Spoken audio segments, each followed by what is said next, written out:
Merhaba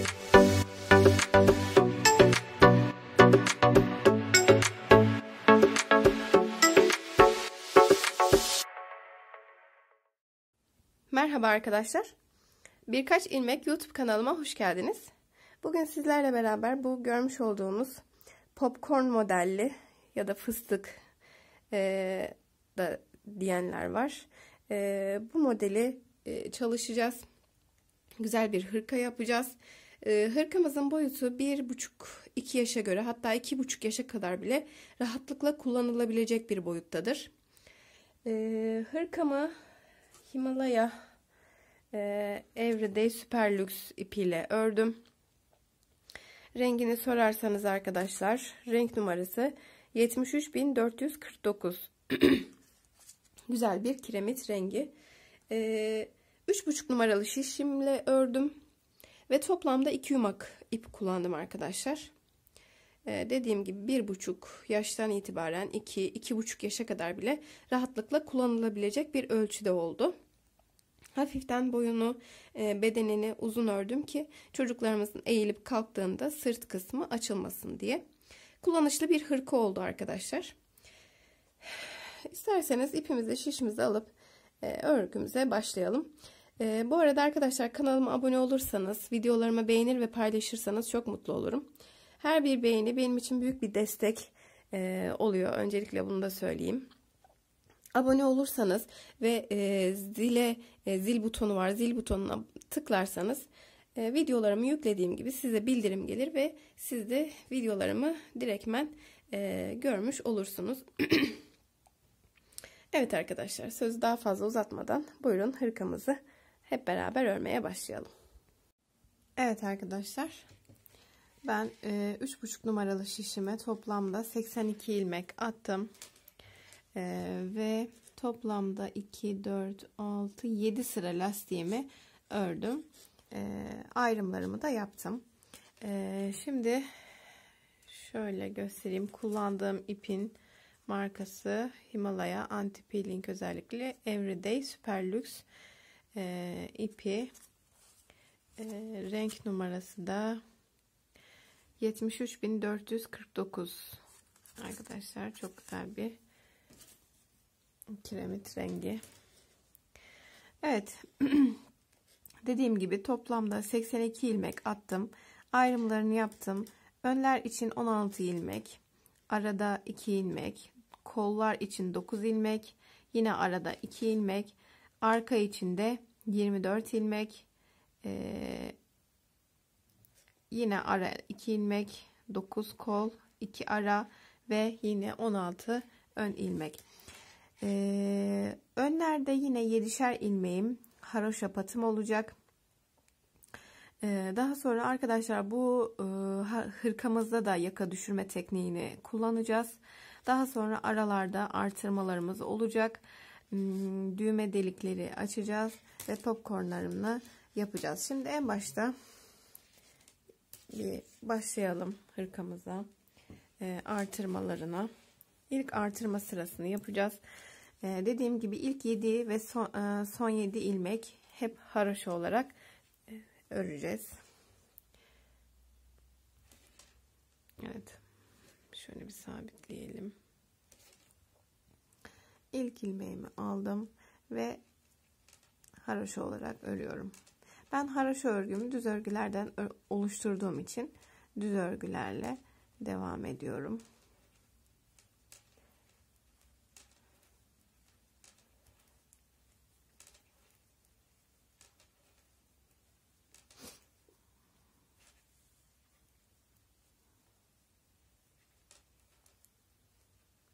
Evet, bakın toplamda 16 ilmek ördüm. Şöyle bir sayalım. 2, 4, 6, 8, 10, 12, 14, 16. Bir tane artırmamı yaptım.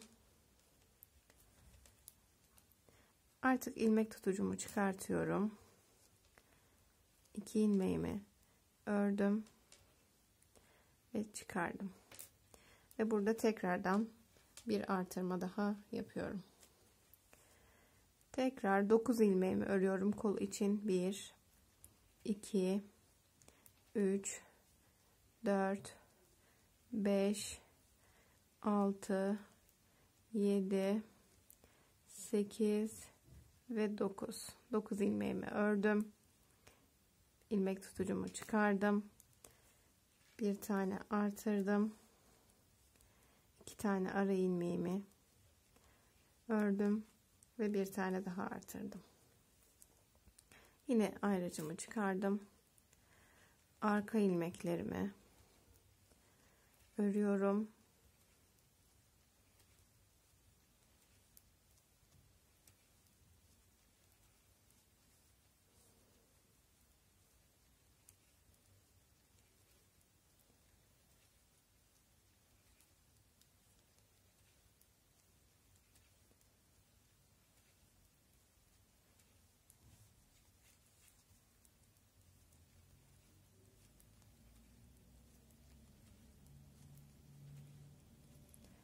Evet, arka ilmeklerimi ördüm. Ayrı açıma çıkardım. Bir ilmeğimi bir ilmek artırdım. 2 ilmek ördüm ve bir tane daha artırdım. Kol için 9 ilmeğimi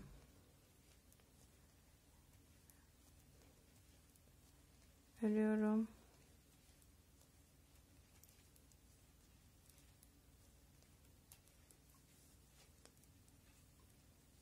Bir tane artırdım. Çıkardım. 2 ilmeğimi ördüm.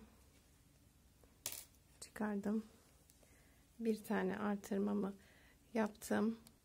Evet, artırmamı yaptım.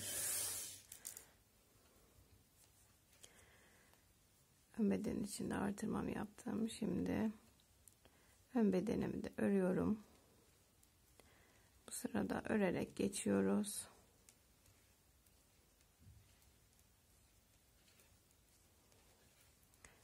Yedi ilmeğimi de haroşa olarak örüyorum.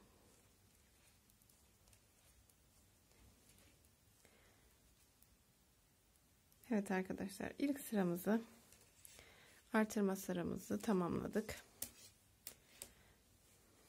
Odaklayamadım. Şimdi bu sırada ilk 7 ve son 7 haroşa, 1 2 3 4 5 6 7 ilmeğimi 2 4 6 7 ilmeğimi haroşa ördüm ve diğer bütün ilmekleri artırmış olduğum ilmekler de dahil hepsini ters örgü olarak öreceğiz. Bu şekilde ters örgüyü de ipim ön tarafta olarak örüyoruz. Evet, artırdığım ilmek, 2 tane ara ilmeğim ve bir tane daha artırdığım ilmek. Bu şekilde arkadaşlar ön bedene kadar örelim. Ön bedende arkada, işte bu arka sırada yaka düşürme tekniğine başlayacağız. Onu nasıl yaptığımı göstereceğim. Şimdi ön bedene kadar örelim. Ters örgülerle geleyim. Evet arkadaşlar, ön bedene kadar ördüm. Ön bedende yapmış olduğum artırmayı da ördüm. Yani kolumuzda bir bu taraftan artırdık. 2 ara ilmeğimiz var. Bir tane daha artırmamız vardı. Onu da ördüm. Şimdi 2, 4, 6, 8, 10, 12, 14, 16 tane ön ilmeğimiz saydık. Yani artırma yapmıştım. Normalde 17 ilmek olması gerekiyordu ama artırmayı saymadığım için artırma ilmeğini ördüm. 16 ilmeğim var. 16 ilmeğimin zaten 2, 4, 6, 7 tanesi haroşa olacak. Geriye 2, 4, 6, 8, 9 ilmeğim kalıyor. Bu 9 ilmeği arkadaşlar ikişer ikişer bu tarafa ekleyeceğiz, döneceğiz. Şimdi bu ön bedenden 2 ilmek öreceğim. 1, 2 ilmek ördüm ve bu taraftaki ilmekleri örmeden örgümü çeviriyorum. Evet. Şimdi yine ilk ilmeğimi bakın örmeden alıyorum ve örmeye devam ediyorum. Bakın bu artırma yapmış olduğum ilmek bir önceki sırada. Onu örüyorum. Bakın 2 tane ara ilmeğim var. Onlardan hemen önce bir tane artırma yaptım. 2 tane ara ilmeğimi ördüm ve bir tane daha artırma yaptım. Evet, kol ilmeklerimi örüyorum. Artık artırma yerlerimiz belli oluyor arkadaşlar. Ama yine bu gizli artırmada eğer fark edemiyorum diyorsanız artırma yerlerini, yine benim kullandığım gibi bu ayraçlardan kullanabilirsiniz. Ayraç yoksa bir ip bağlayabilirsiniz yahut da çengelli iğne de takabilirsiniz. Evet, bakın arkadaşlar, bu bir önceki sırada artırma yapmış olduğum ilmek. O ilmeği de örüyorum. Aradaki 2 ilmeğim kalacak. Bu 2 ilmeğimden hemen önce artırmamı yapıyorum ve bir tane de bu 2 ilmeğimden sonra artırmamı yapıyorum. Evet, kollarımızı da ördük. Şimdi arka bedeni örüyoruz.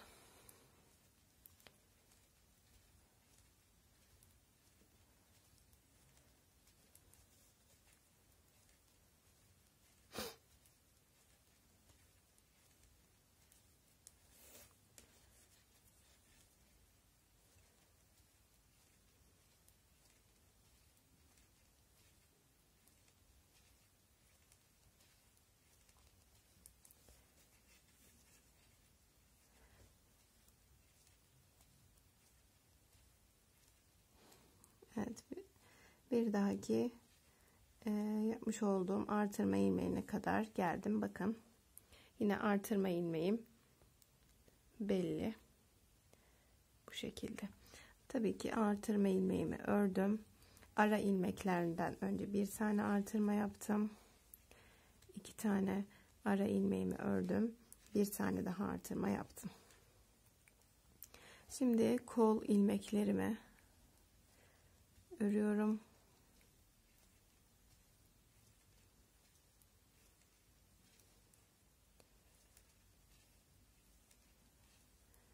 Bakalım, evet. Bakın, artırma yapmış olduğum ilmek. Bunu da ördüm ve tekrar bir artırdım ve 2 ilmekten sonra yine artırdım. Şimdi arkadaşlar, diğer tarafta nasıl yapmıştık? 16 ilmeğimiz olacaktı. 2, 4, 6, 7 tanesi zaten haraşa, 8, 9, 10, 11, 12, 13, 14, 15 ve 16. Bu 16 ilmek üzerinden yapıyoruz arkadaşlar geri dönüşlerimizi. 16 ilmeğimiz kalıyor. Bu az önce örmüş olduğum bir ilmekti. Bir önceki sırada artırmış olduğum ilmekti. Şimdi 16 ilmeğim var. 7 tanesi haraşa. Az önce bir ön tarafta ne yapmıştık? 2 ilmeği ekledik ve geri döndük. Evet. Yaka düşürmemiz bu şekilde olacak arkadaşlar. İlk ilmeği örmeden aldım yine ve devam ediyorum. Şimdi arkadaşlar, yine aynı şekilde sıra sonuna kadar gideceğiz. Sıra sonunda öbür tarafta 16 ilmeğin 2 tanesini eklemiştik. 14 ilmeğimiz olacak. O 14 ilmeğin 2 tanesini daha ekleyeceğiz. Daha sonra o ön sırada artık popcorn modelimizi de yapacağız. Şimdi ben sıra sonuna kadar öreyim. Daha sonra yine ön sırada beraberce hem artırmalarımızı yapalım, hem yaka düşürmemizi yapalım, hem de popcornlarımızı yapalım arkadaşlar. Ben örüp geliyorum. Evet arkadaşlar, şimdi arkayı tamamladım, öne geldim.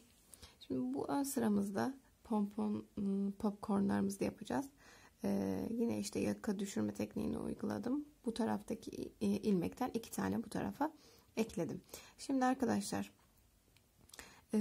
bakın burada artırmış olduğumuz ilmek.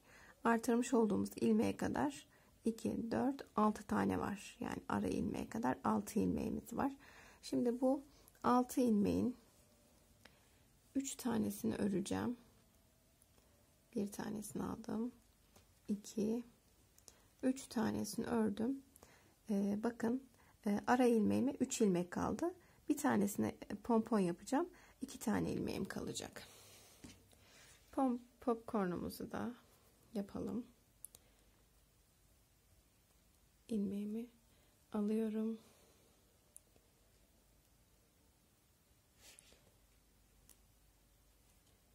İlmeğimi şöyle aldım. 1 2 3 ilmek çektim. Bir tane doladım. Aynı ilmeğin içine batıyorum. 1 ve 2 kere de çıkartıyorum. Şişimde 2 ilmek var. Doladım. Yine aynı ilmeğe batıyorum. 1 2 kere de çıktım. Şişimde 3 ilmek var. Doladım. 1 2 kere de çıkardım. 4 ilmek. Doladım. 1 2 ilmek. 2 4 5 tane ilmeğim var ve içinden geçirdim. Bir zincir çekip sabitledim. Evet, ilk popcornumuzu yapmış olduk. Şimdi arkadaşlar bunu biraz sıkı bir şekilde yapıyoruz. Hemen 2 ilmeğimiz vardı artırmaya kadar. 2 ilmeğimi ördüm. Bir tane artırmamı yaptım. 2 tane ara ilmeğimi ördüm. Bir tane daha artırmamı yaptım. Şimdi arkadaşlar kolumuz için bakın ayrım yerimiz, artırma ilmeğimiz burada. 2 ilmeğimize kadar toplamda 2, 4, 6, 8, 10, 12 ve 13 ilmek var. Şimdi 6 ilmek öreceğim. Artırmamızı yaptık. 1, 2, 3, 4, 5, 6 ilmeğimi ördüm. 7.'ye bakın pompon yapacağım. Evet. 1 2 3 ilmek zincir çektim. Doladım. Aynı ilmeğe batıyorum. Çektim. 1 2 de çıkardım. Pardon şöyle. 2 ilmeğim var. Doladım. Bakın. 1 2 3 ilmeğim oldu. Yine aynı şekilde 1 2 4 oldu ve son kez yapıyorum. 1 2 ve 5 ilmeğimi de içinden geçirdim. Bir zincirimi çekip hemen şişime takıyorum. Ve artırmamıza kadar 6 ilmeğim var. 1 2 3 4 5 6 ilmeğim. Bakın ara 2 ilmeğim. Bir tane doladım. 2 ilmeğimi ördüm. Ve bir tane daha doladım. Şimdi burada arkadaşlar arka taraftayız. Artırmamızı yaptıktan sonra 9 ilmek öreceğiz. 1 2 3 4 5 6 7 8 ve 9 ilmek ördüm. Şimdi 10. ilmeğe yine popcorn yapacağız. Pompon diyebilirsiniz, fıstık modeli diyebilirsiniz, popcorn diyebilirsiniz. 1 2 3 ilmek zincirimi çektim, bir tane doladım. Aynı ilmeği içine batıyorum.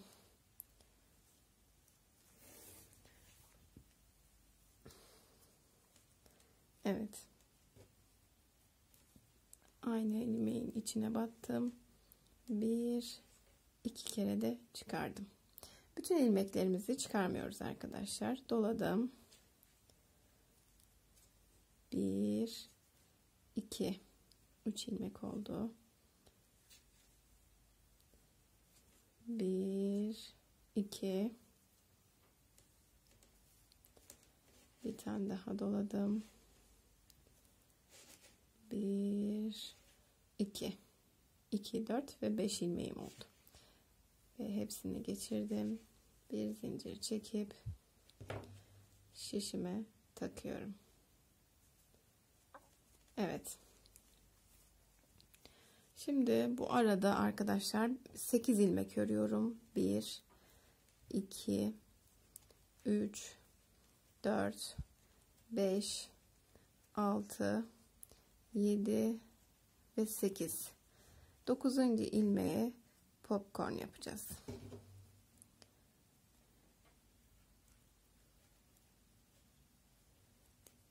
Evet. 1 2 3 doladım, batıyorum. 1 2 doladım.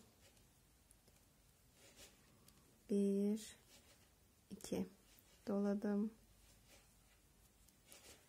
1 2 de doladım. 1 2 de çıkardım. Bakın 2 4 5 ilmeğim oldu ve hepsini geçirip zincirimi çektim ve şişime taktım. 2 4 6 8 ve 9 ilmeğim kaldı. 9 ilmeğimi de örüyorum artırma yerime kadar. Evet, bu şekilde ortalayarak popcornlarımızı yapıyoruz. Çıkardım. Bir tane artırmamı yaptım. 2 tane ara ilmeğimi ördüm ve bir tane daha artırmamı yaptım. Şimdi arkadaşlar kola geldik. Kol içinde 12 tane ilmeğimiz vardı arada. 6 ilmek ördük. Biz 7.'ye popcorn yaptık. 1 2 3 4 5 6. Evet. Popcornumuzu yapalım.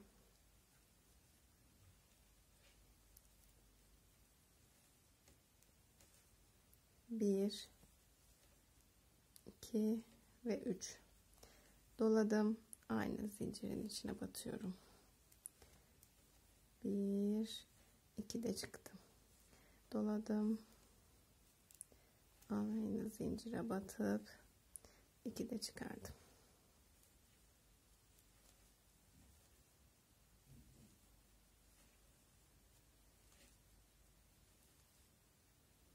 Beş ilmeğim oldu. Hepsini bir çıkarıp bir zincir çektim.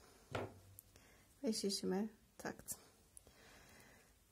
Artırma yerine kadar yine 6 ilmeğim var.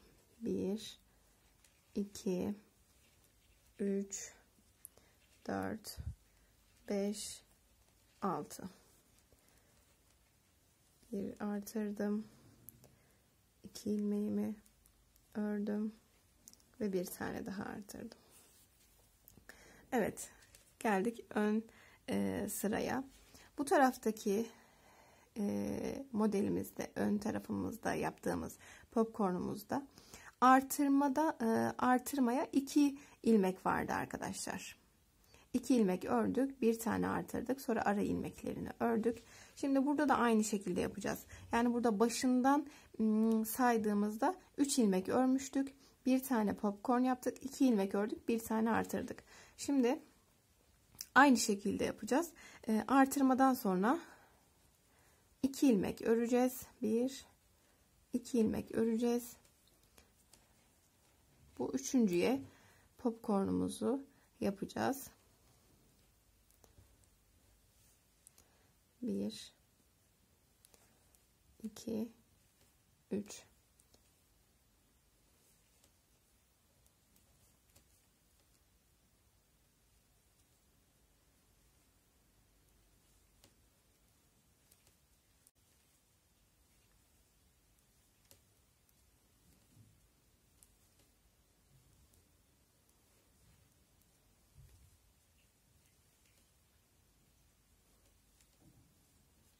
çıkardım. Zincirimi çektim ve şişime takıyorum.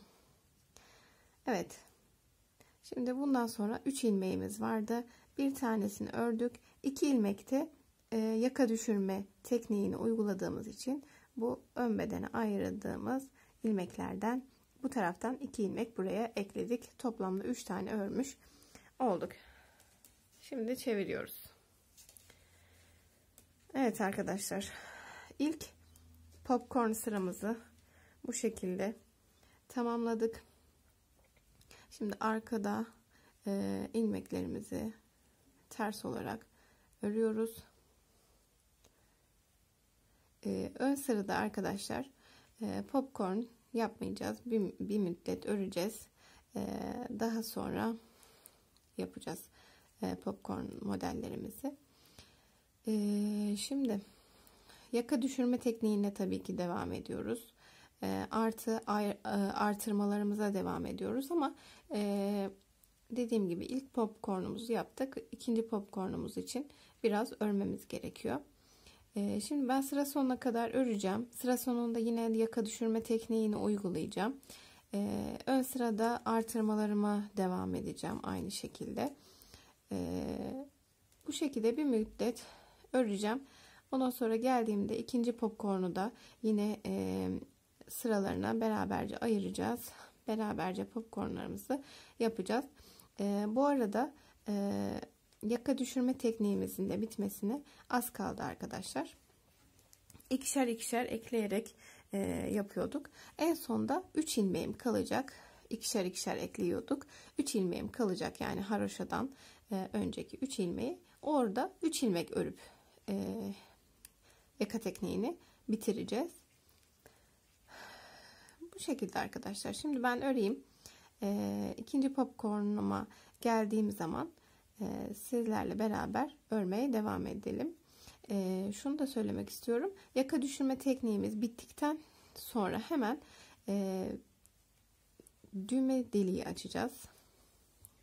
Düğme deliğini bu erkek bebek için ördüğümden dolayı hemen sıramızın baş kısmında yapacağız. Yani onda burayı ördükten sonra yaka düşürme tekniği bitince hemen bu sırada açacağız iliğimizi. Şimdi ben arkadaşlar gideyim bir müddet öreyim. Geldiğimde kaç sıra ördüğümü, aralarında kaç sıra olması gerektiğini sizlerle beraber paylaşacağım. Hem ikinci popcornumuzu da birlikte yapmış olalım. Şimdi ben örüp geleyim. Evet arkadaşlar, ben tamamladım. Bakın burada hemen yaka düşürmemiz bittikten sonra başa geldiğimizde dönüşte hemen bir ilk düğme deliğimi açtım. Şimdi arkadaşlar kaç sıra ördüm toplamda, bakın bu popcorn yaptığımız ilmekten yukarıya doğru saydığımızda toplamda 11 sıra oldu.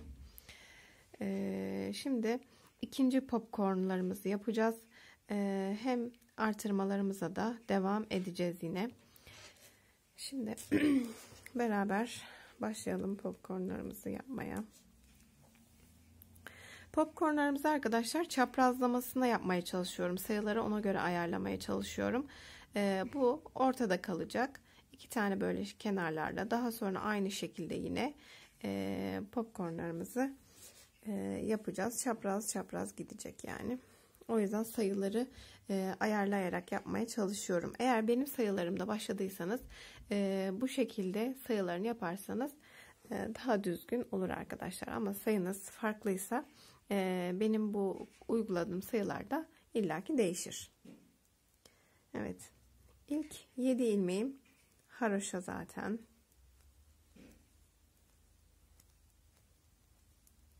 Evet, 7 ilmeğimden sonra 2 ilmek örüyorum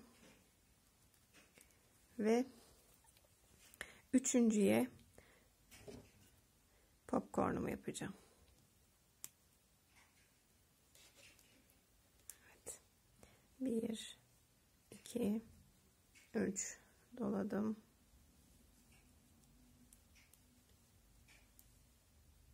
Evet.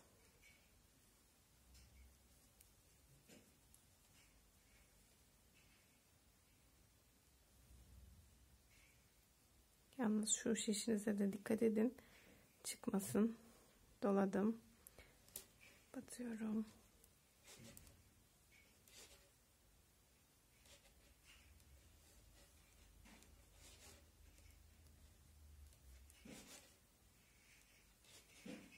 Evet, 5 ilmeğim. Hepsini bir geçirdim. Zincirimi çekip şişime taktım.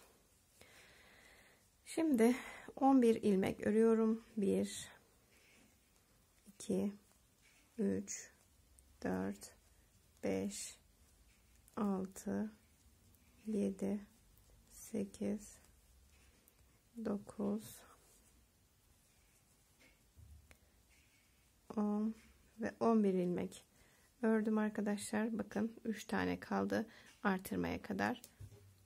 Hemen 11 ilmekten sonraki 12. ilmeğime popcornumu yapıyorum. 1 2 3 doladım, zincire batıyorum, 1 2 kere de çıkartıyorum.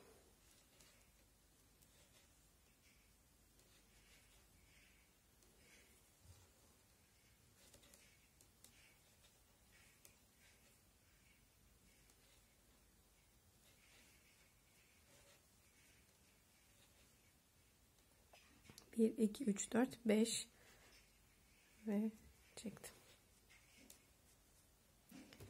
Evet, şişime taktım.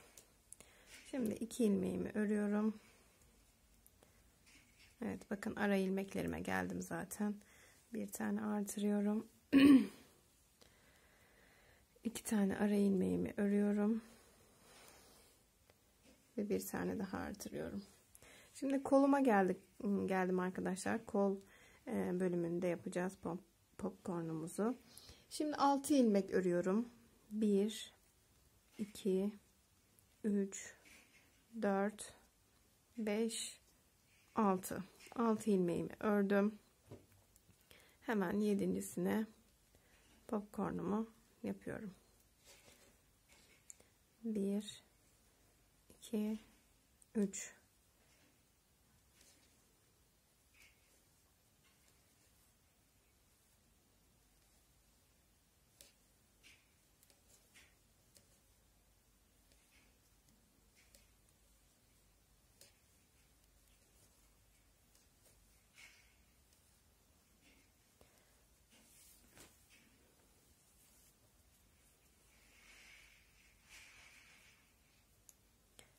tane oldu ve 5.'sini de yapıyorum.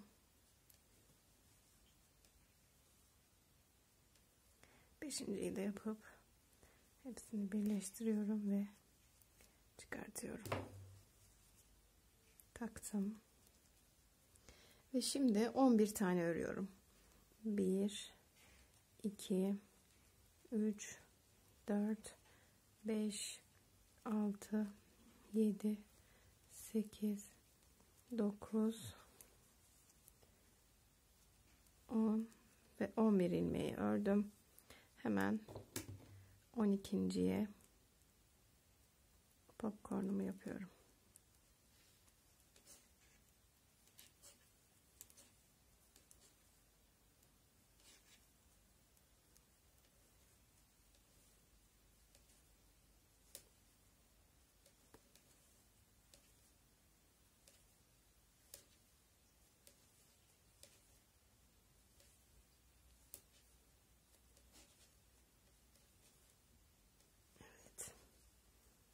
Birleştirdim. Zincirimi çekip hemen şişime takıyorum. Evet, bu tarafta da 6 ilmek kaldı. 1 2 3 4 5 ve 6. Kolumuzu tamamladık. Şimdi yine ara ilmeklerim. Bir tane artırdım. 2 ilmek ördüm ve tekrardan bir tane artırdım. Şimdi arka kısmındayız arkadaşlar. Burada ilk olarak bakın artırmadan sonra 11 ilmek öreceğiz. 1 2 3 4 5 6, 7, 8, 9, 10, 11 tane ördüm. 12.'ye popcornumu yapıyorum.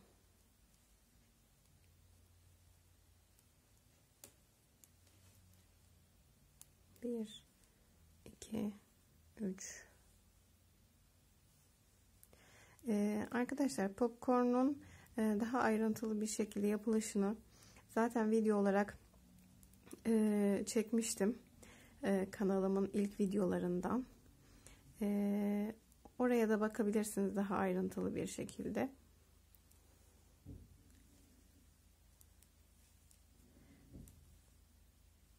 Evet, 5 ilmek çektim ve çıkardım.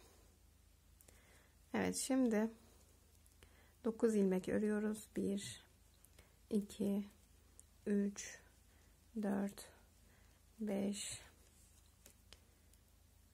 6, 7, 8 ve 9 ilmek ördüm. 10.'ya bir tane popcorn yapıyorum.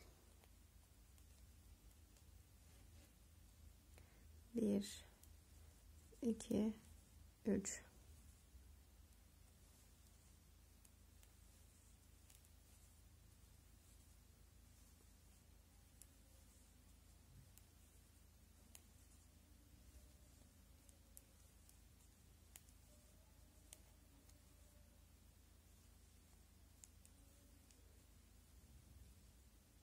Evet. Bunu da yaptık. Takıyorum. Şimdi bundan önce 9 ilmek örmüştük. 8 ilmek örüyorum. 1, 2, 3, 4, 5, 6, 7, 8 ilmek ördüm. Ve 9.'ya popcornumu yapıyorum.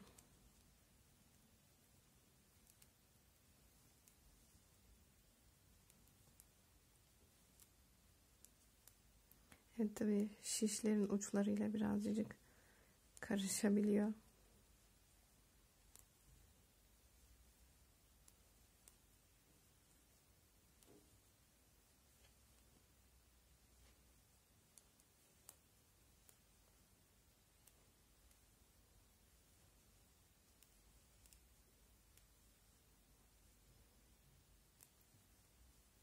Evet, popcornumuzu da yaptık.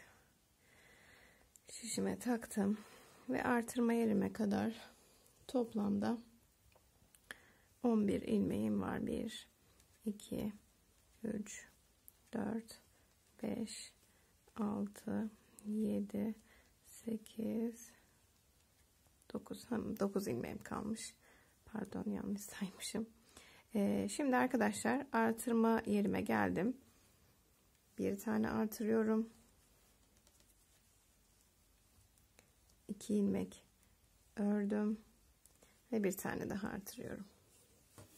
Evet, şimdi kol kısmında nasıl yapmıştık arkadaşlar? 6 ördük, 7.'ye yaptık, arada 11 ilmek ördük, 12.'ye yaptık. Burada da 6 ilmeğimiz kaldı. Yine aynı şekilde kolumuzu yapıyoruz. Ön kısmın içinde arkadaşlar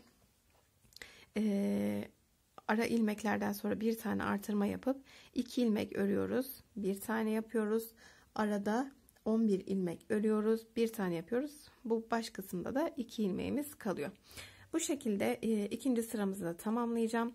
Yine artırmalarıma, beden artırmalarıma devam edeceğim. Üçüncü sırada yine ben sayıları ayıracağım. Ondan sonra geldiğimde sizlerle paylaşacağım arkadaşlar. Evet arkadaşlar, ben roba kısmımı tamamladım. Toplamda 21 artırma sırası yaptım. Şimdi 3. ve 4. sıradaki yaptığım modellerin aradaki sayılarını vereceğim sizlere. Düğme deliği de açtım 2 tane. 2, 4, 6, 8, 10, 12 ve 13 sırada bir düğme deliği açtım. Ve roba kısmımı toplamda 4 model sırasıyla tamamladım. Şimdi 3. ve 4. sıradaki sayıları vereceğim sizlere. 3. sırada arkadaşlar bu 7 ilmek haroşadan sonra arkadaşlar 8 sıra ördüm.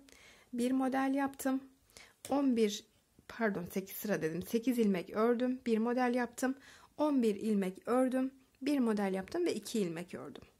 Tabi bu ara ilmeklerde bir sağından bir solundan artışlar da yapıyoruz.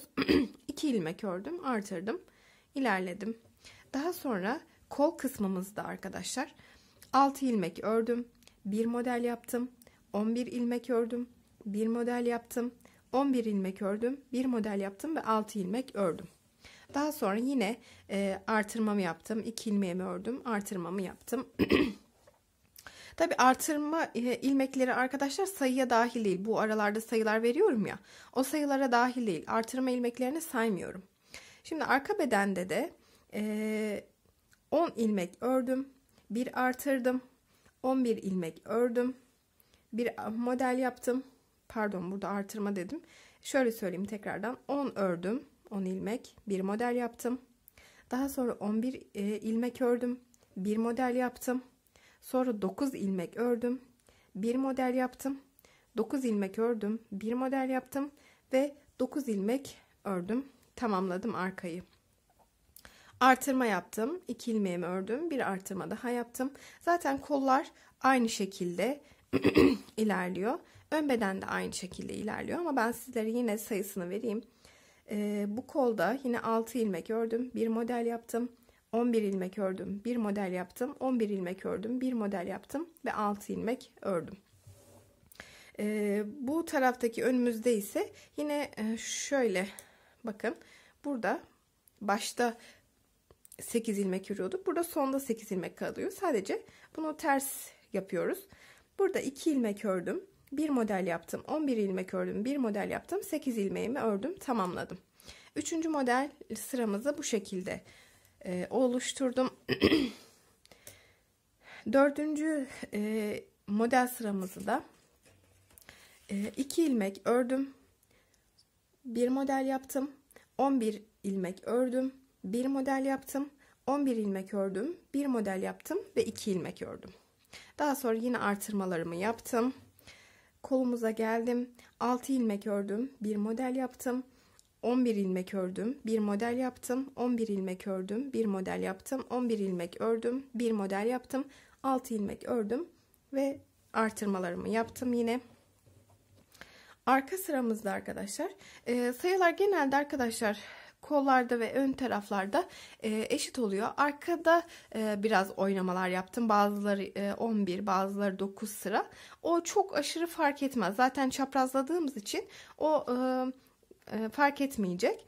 Şimdi 4. arka sırada ilk 11 ilmek ördüm. Bir model yaptım. 11 ilmek ördüm. Bir model yaptım. Burada 9 ilmek ördüm. Bir model yaptım. Burada 8 ilmek ördüm. Bir model yaptım. Daha sonra 11 ilmek ördüm. Bir model yaptım ve 9 ilmek ördüm. Yine kolumuzda bu taraftaki kolumuzla aynı ama yine sayılarını söyleyeyim. 6 ilmek ördüm, bir model yaptım. 11 ilmek ördüm, bir model yaptım. 11 ilmek ördüm, bir model yaptım. 11 ilmek ördüm, bir model yaptım ve 6 ilmek ördüm.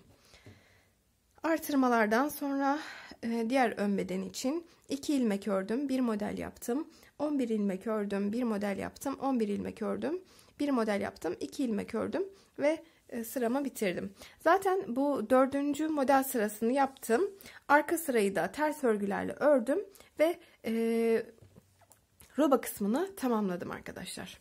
Şimdi gelelim artık kol ayrımını yapacağız. Hep beraber kol ayrımına başlayalım.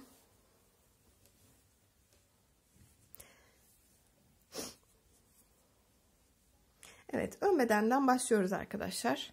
Örmeye ben şöyle biraz yakınlaştırayım.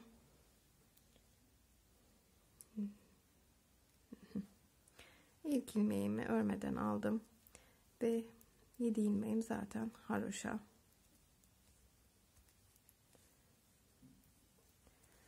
Şimdi arkadaşlar artık kolları ayıracağız. Kolları ayrı öreceğiz. Bedeni ayrı öreceğiz. Daha sonra işte kolları ördükten sonra kol altından bedeni birleştireceğiz. Çok fazla bir işimiz kalmadı aslında.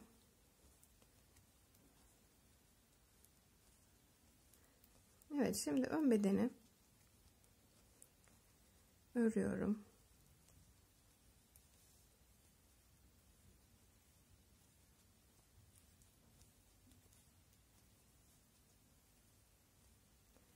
Ayrıma kadar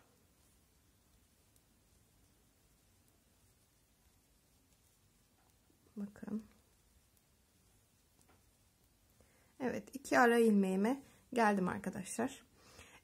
Yalnız şimdi burada ön bedende, arka bedende ve diğer ön bedende artırma yapacağım arkadaşlar. Beden kısmının birazcık daha rahat olabilmesi için kollarda artırma yapmayacağım. Ön beden için bir tane artırma yaptım. Bu ara ilmeklerden bir tanesini ön bedene ekleyeceğiz, bir tanesini kola ekleyeceğiz. O yüzden bu şekilde örmeye devam ediyorum. Şimdi bu ara ilmeğin bir tanesi ön bedene ekleyeceğiz. Ama kolu da örmem gerekiyor. Şimdi kolu da örüyorum.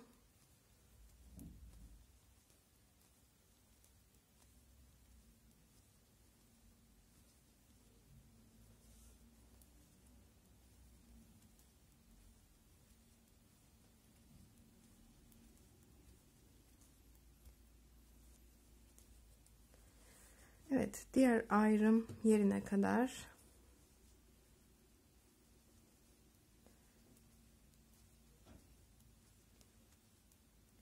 kolumu öreceğim.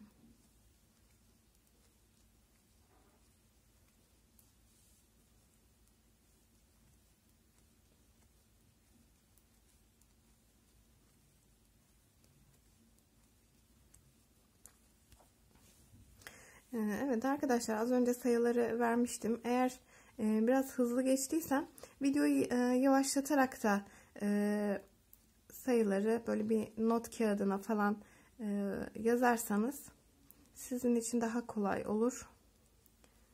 Ben genelde hep not alma taraftarıyım. Kendim de hani unutup karışmaması açısından not tutarım.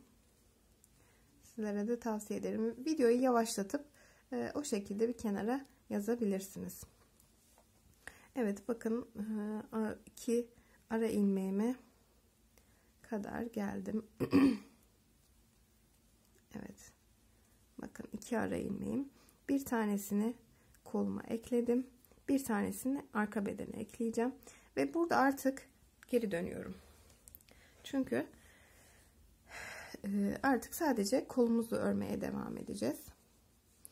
Evet, buradan ilk ilmeğimi her zamanki gibi örmeden aldım ve bu şekilde arka taraftan ters örgülerimle kolumu örmeye devam ediyorum. Bu şekilde arkadaşlar artık sadece kolumuzu öreceğiz. Yedek şişiniz varsa aynı numaralı bu ördüğünüz şişinizden ayrı bir şişle de örebilirsiniz. O zaman daha rahat edersiniz. Ben birazdan geçeceğim yedek şişime de şu anda size göstermek için yapıyorum. Evet, bu şekilde kolumuzu örmeye devam edeceğiz. Şimdi arkadaşlar kolumuzdaki modellerimizi nasıl yapacağız derseniz, bakın artık artışımız olmayacağı için modellerimizin sırası belli. Şimdi ben 11 sıra ördükten sonra nasıl model kuracağım? 3 tane pomponum olacak. Bakın bu pomponumu buradaki ilmeğime yapmışım. Bakın şu ilmeğimi. Bir dahaki sırada 11 sıra ördüğümde buradaki ilmeği aşağıdan yukarıya getireceğim ve modelimi yapacağım. Aynı şekilde bunu da takip edeceğim. yapacağım. Aynı şekilde bunu da bu şekilde böyle takip edip modelimi yapacağım. Daha sonra o model sırasını yaptıktan sonra da dörtlüyü yapacağım. Yani bu şekilde sıralarını takip ederek çaprazlı bir şekilde yapabilirsiniz. Yani çok zor değil. Bakın yaptığımız model bakın yukarıya doğru zaten çıkıyor. Neymiş? Buradaki ilmekmiş. 11 sıra sonra demek ki ben modelimi bu ilmeğime yapacağım. Aynı şekilde burada bu sırayı bitirdikten sonra yine bir 11 sıra daha öreceğiz. Daha sonra dediğim gibi bu dörtlü sırayı uygulayacağız. 4 tane pompon yapacağız. Daha sonra yine üçlü pompon yapacağız. Artık bu şekilde devam edecek. Bir üçlü yapacağız, bir dörtlü. Bir üçlü, bir dörtlü. Bu şekilde kolumuzun uzunluğu yeteri kadar olduğunda bu boyundaki gibi lastik örgüye geçeceğiz. Lastik örgümüzü de tamamlayıp kolumuzu bitireceğiz arkadaşlar. Daha sonra kolumuzu bitirdikten sonra arka bedeni örmek için ipimizi bağlayacağız. Arka bedenimizi öreceğiz. Ta ki yine ayrıma kadar, hatta kolumuzu öreceğiz. Arka bedeni ördük, geldik. Yine kolumuzla geldik. Buradan ayrım yerinden tekrar geri dönüp aynı buradaki kolumuzda yaptığımız gibi buradan geri dönüp ve buradaki kolumuzu öreceğiz. Buradaki kolumuzu da aynı uzunlukta yaptıktan sonra ipimizi bu ön bedene bağlayacağız. Ön bedeni de öreceğiz. Arka bedende bedenleri birleştireceğiz. Arka tarafta koltuk altı birleştirmelerini yapacağız. Şimdi ben iki kolumu da öreyim. Geldiğimde size uzunluğunu söylerim. Kaç sıra lastik örgü ördüğümü de söylerim. Daha sonra arka tarafta koltuk altı birleştirmelerini hep beraber yapalım arkadaşlar. Evet arkadaşlar. Ben hırkamın kollarını tamamladım. İki kolunu da size tarif ettiğim şekilde. Şimdi ben ne kadar ördüğümü sizlerle paylaşacağım. Şöyle arkadaşlar ölçüsünü vereyim en başta. Kol ölçümü. Şöyle düzeltelim. Toplamda lastikten bilek lastiğime kadar arkadaşlar 34 santim. 34 santim oldu. Şöyle söyleyeyim. Toplamda bu roba kısmındaki modellerimizi de saydığımızda arkadaşlar 8 model sırası 1, 2, 3, 4, 5, 6, 7 ve 8. Bu 8. modelimizi de yaptıktan sonra bakın 3 sıra düz örgü örüp daha sonra lastiğime başladım. Lastiğimi de toplamda 8 sıra yaptım. 2, 4, 6, 8 sıra lastiğimi yaptım. Ve kolumu bitirdim. Aynı şekilde yine bu kolum da aynı şekilde arkadaşlar. Uzunluğum aynı. Modellerim, model sıram aynı. Bu şekilde modelimi, kollarımı tamamladım. Ön bedenimi de ördüm. Şimdi arka bedende arkadaşlar, arka tarafta burada kol altlarını birleştireceğiz. Ve daha sonra sizlere bir daha anlatmıştım. Yine anlatmak istiyorum. Bakın şöyle çevireyim arka tarafı. Şimdi dediğim gibi artık arkadaşlar bundan sonra artırma olmayacağı için bu topların arasındaki sayılar artık bu şekilde kalacak. Bir bu modelden tamamlayacağız. Bir bu sıradan. Yani bakacağız bu hangi ilmeğe denk geliyorsa alt sırada yapacağımız modeli bu ilmeğimizin sırasında yapacağız. Daha sonra bu modelimizin sırasını tamamlayacağız. Yani artık çaprazlama yaptığımız için bu sıraları takip edeceğiz. Bir buradan yapacağız. Bunu böyle yapacağız. Daha sonraki model sıramızda bunu takip edeceğiz. Burada kollarda da size tarif etmiştim. Bakın üçlü modelim vardı. Üçlü modelimden sonra dörtlü modelim vardı. Hep bunları tamamladım. Bakın üçlü yaptım. Sonra dörtlüyü tamamladım. Hep bakın bu hizasında getirdim, modelimi yaptım. Geldim bunun hizasından modelimi yaptım. Geldim bunun hizasından modelimi yaptım. Bir sonraki sırada da aynen bunun şeklinde buradaki ilmeklerimi takip ederek yukarıya doğru hangi ilmekte yaptıysam bir üst sırada da onu takip ettim. Aynı şekilde beden kısmında da öyle arkadaşlar. Takip ederek beden kısmına model kısmımızı yapıyoruz. Sadece şu kol altlarına da birer tane model ekleyeceğiz. Çünkü bakın bu şekilde birleştirdiğimizde bakın şu orta kısımdan yapabiliriz. Şöyle ben bir bakayım. Şu modelim 2, 4, 5, 6, 8, 10, 12, 14, 16 ve 17. 17 ilmeğim var. Bunu ortalayıp bir ilmeğini çıkartsak 6, 8 buradan örüp 8 buradan ördüğümüzde ortadaki ilmeğe modelimizi yapabiliriz arkadaşlar. Aynı şekilde yine kol altında bu taraftaki kol altına da ilmeklerimizi sayıp orta kısmına bir tane model ekleyebiliriz. Çünkü model eklemezsek kol altlarımız çok boş kalır. Şimdi arkadaşlar ben başlayayım. Kol altlarındaki birleştirmeyi nasıl yaptığımı göstereceğim. Aslında çok bir detayı yok ama yine de göstermek istiyorum. Netleyeyim. Evet. İlk ilmeğimi her zamanki gibi boş alıyorum. Ve 7 ilmek haroşamı örüyorum. 3, 4, 5, 6 ve 7. Daha sonra yine ters örgülerle örgüme devam ediyorum.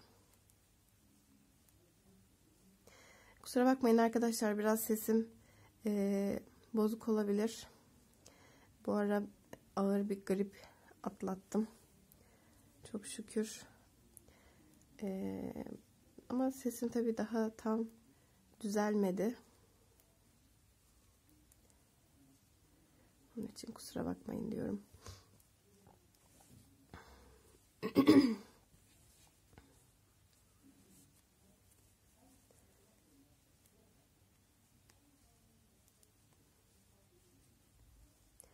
Evet.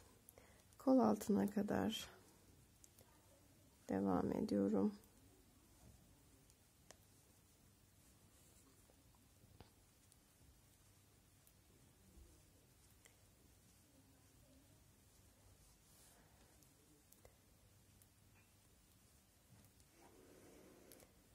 Evet. Ve kol altına geldim.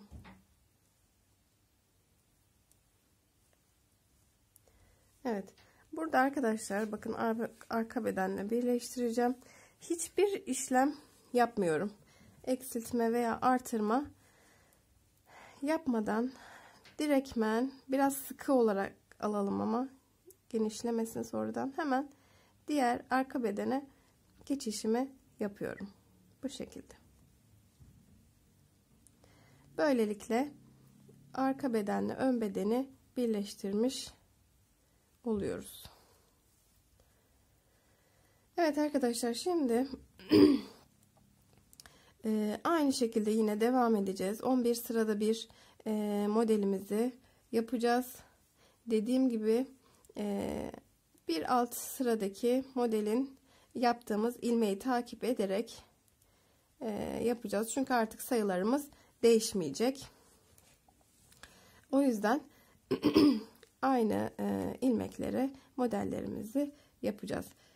Üst kısımda robamızda artışlarımız olduğu için o yüzden ilmeklerimiz değişiyordu. Modellerimiz değişiyordu. Şimdi artık ama artırmalarımız bittiği için artık bir alt sıradaki modelimizi yaptığımız ilmeğe örneklerimizi, modellerimizi yapacağız.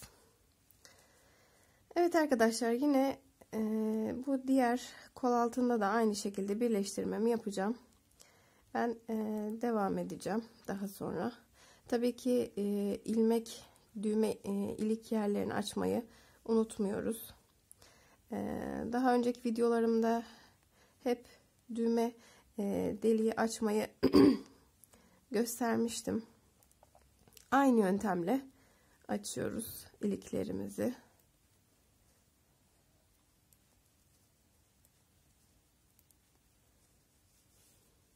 Evet, bu kol altına da geleyim. Orayı da beraberce birleştirelim.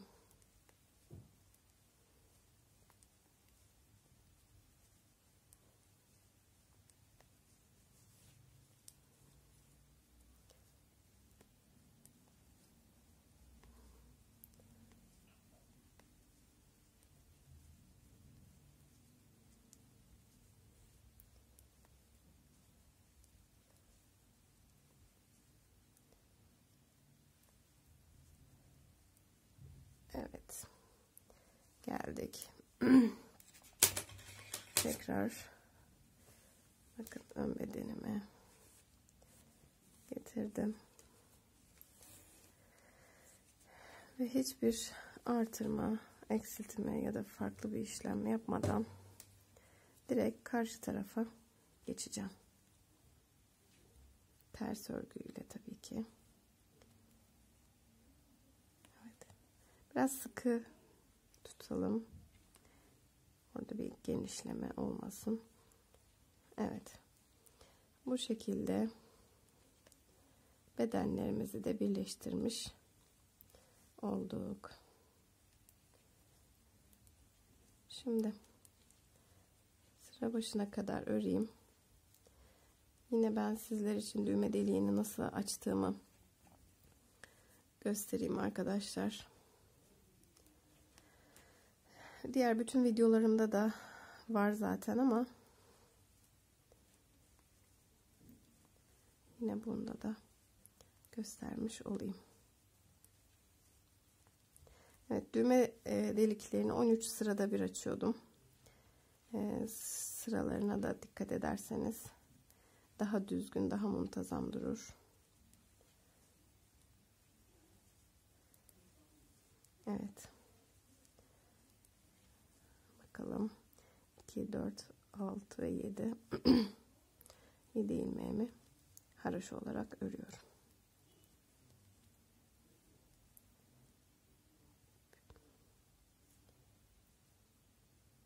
İpimi burada kaçırmışım.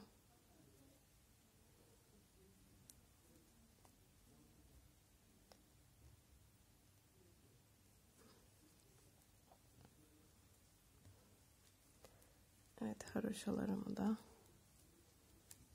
ördüm. Evet, böylelikle birleştirme sıramı da tamamlamış oldum. Şimdi arkadaşlar, burası normalde benim düğme yerim değil ama sadece sizlere düğme deliğini nasıl açtığımı göstermek için yapacağım. İlk ilmeğimi boşaldım. 2, 3 ilmek örüyorum arkadaşlar. Bir tane doluyorum ve 2 ilmeği bir alıyorum ve örmeye devam ediyorum.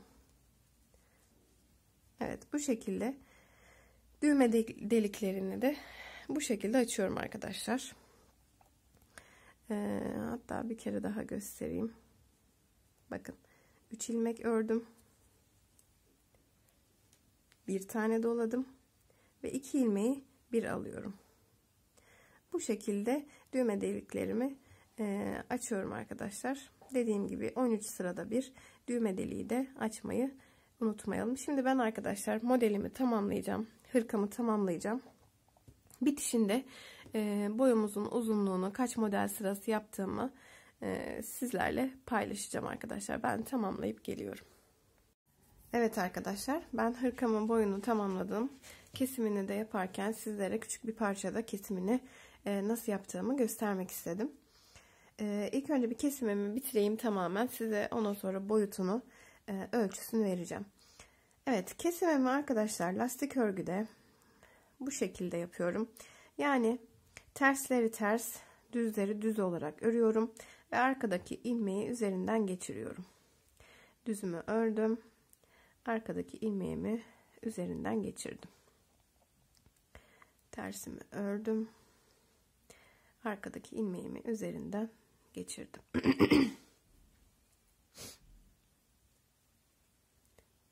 Evet, kesme işlemini bu şekilde yapıyorum.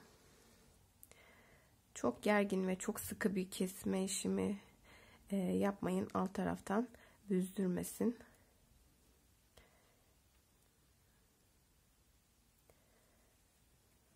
Evet, bunu da göstermek istedim. Yani bütün detayları gösterip kesimi göstermemek olmazdı. O yüzden nasıl kestiğimi de göstereyim diye küçük bir bölüm yapayım istedim. Şimdi geldik haroşalara. Haroşaları da zaten düz olarak ördüğüm için düz olarak örüyorum.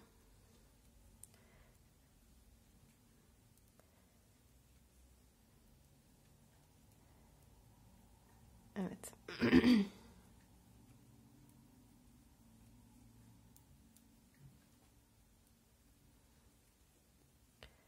Bu şekilde kesimini de yapmış olduk. Kesimini de bitirdik. Şöyle bir zincir çekiyorum. Ve artık şişimi bıraktım. Ve ipimi kesiyorum. Çok uzun bırakmanıza gerek yok. Sonra bunu iç taraftan tabii ki de çekeceğiz. Şöyle bir hırkamı kapatayım. Ben size boyunu, ölçüsünü söyleyeyim, detaylarını anlatayım.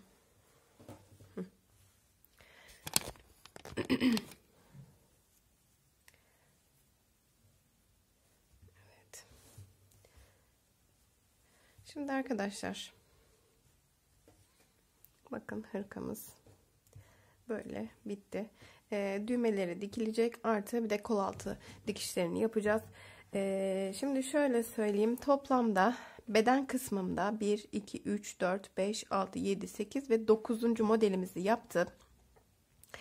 9. modelimizi yaptıktan sonra arka sırayı ters örgülerle ördüm ve lastik örgüme başladım. Lastik örgümü de arkadaşlar tamamını lastik değil, İlk 7 ve son 7 ilmeğimi haroşa olarak yaptım.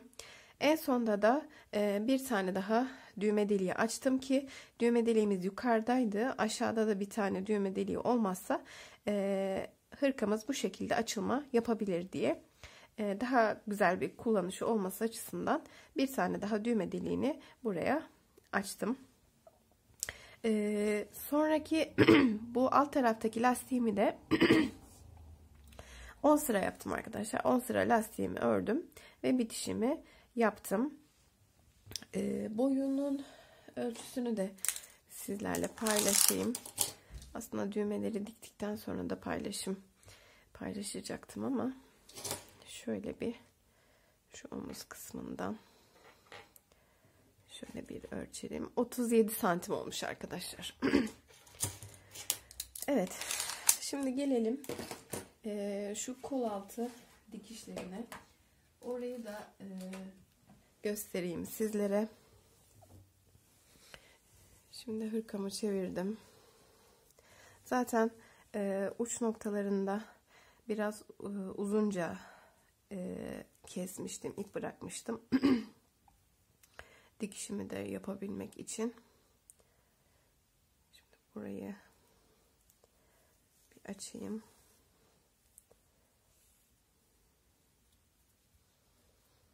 İğneme taktım. Şimdi şöyle biraz yakınlaştırayım. Şöyle karşılıklı birleştiriyorum arkadaşlar. Bakın hemen köşeden ilk bir birleştirmemi yapıyorum.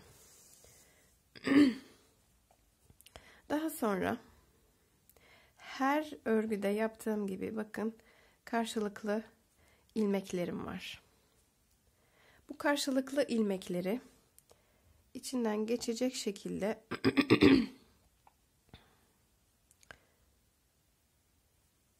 şu şekilde çaprazlamasına dikeceğim arkadaşlar. Bakın şuradan ve şuradan.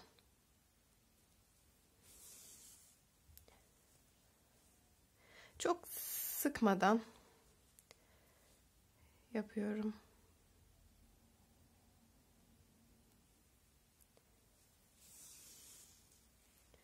Evet.